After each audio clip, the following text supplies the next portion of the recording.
My name is Daniel Carter. I'm 29, and for most of my life, family gatherings have felt less like celebrations and more like obligations. Birthdays, anniversaries, even the smallest milestones. My parents expected everyone to show up, contribute, and make the event memorable. At first, I didn't mind. I've always believed in the importance of family. But over time, I realized that belief was being twisted into something that drained me emotionally, financially, and mentally. It started subtly. My older brother, Nathan, was the golden child, the one everyone adored, the one my parents praised endlessly. He was charming, reckless, and careless with money, but he always had a way of talking himself out of responsibility. When bills came due or chores piled up, he somehow convinced others to take care of it. More often than not, that someone was me. At first, it was small things, covering his share of pizza on Friday nights, lending him gas money, buying gifts on his behalf for mom and dad. I thought, what's a few dollars here and there? He's my brother. But soon, small favors grew into expectations. When mom's birthday rolled around, Nathan would forget to buy a present, so I'd step in. When we went out for family dinners, he'd mysteriously vanish when the check came, leaving me with the bill. My parents brushed it off with comments like, "That's just Nathan. He means well." But deep down, I knew I was being taken advantage of. The breaking point came last year, during our father's retirement party. It was a huge celebration. Extended family, co-workers, neighbors, all crammed into our backyard under rented tents and fairy lights. The event was supposed to be a collective effort, but as usual, most of the responsibility landed on me. I paid deposits for the caterer, the decorations, even the DJ. Nathan promised he'd reimburse me, but days turned into weeks, weeks into months, and not a single dollar came my way. When I finally asked him about it, he laughed. "Relax, Danny. You've got a steady job, no kids, no big expenses. You can handle it." That one sentence stuck with me. It wasn't just carelessness, it was entitlement. He assumed my hard work was his safety net. Worse, my parents seemed to agree. Every time I brought it up, they scolded me for being selfish and told me family comes first. But I started wondering, if family comes first, why was I the only one sacrificing? I decided I couldn't let this cycle continue. So I began keeping receipts. Every purchase, every payment I made for family obligations, I documented. I didn't announce it. I didn't complain. I simply collected proof, waiting for the right moment. That moment arrived sooner than I expected. It was mom's birthday again, and the tradition was that we all contributed to a big dinner and gift. As usual, Nathan called me 2 days before the event. "Hey, can you grab mom's gift? I'm tight on cash right now, but I'll pay you back." I almost laughed at the familiarity of it.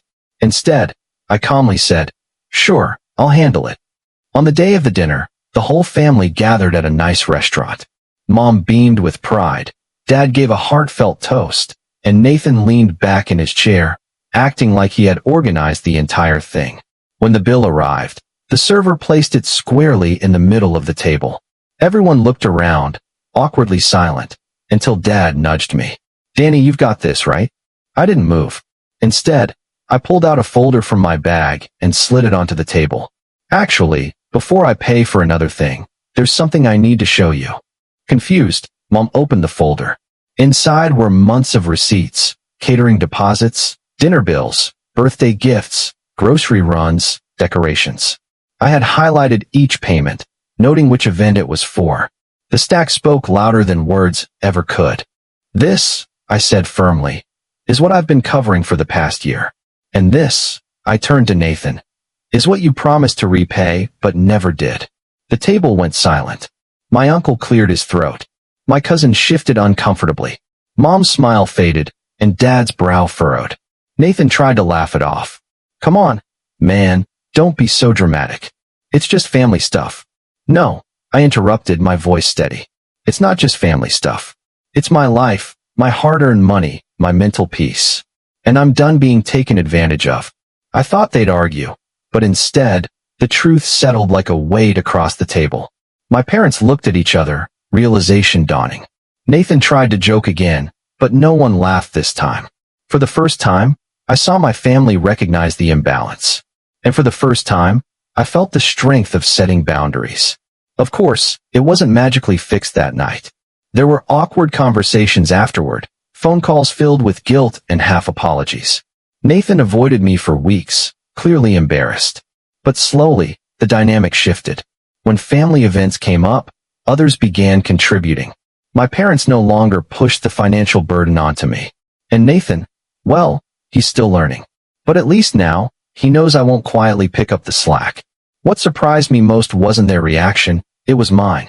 For years, I thought saying no would make me a bad son, a bad brother. But instead, it gave me clarity.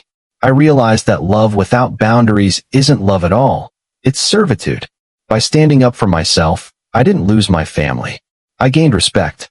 Looking back, I don't regret the years I spent covering for Nathan.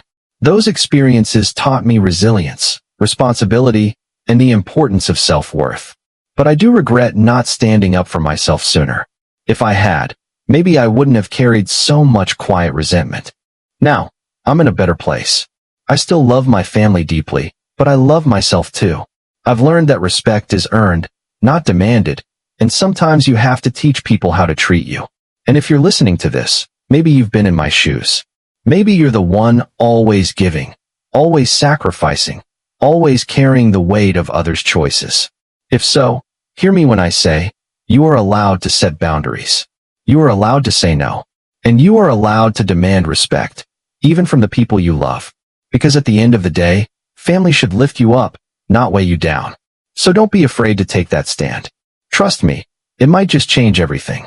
If my story connected with you, I'd love for you to join me here as I share more real experiences and lessons learned the hard way.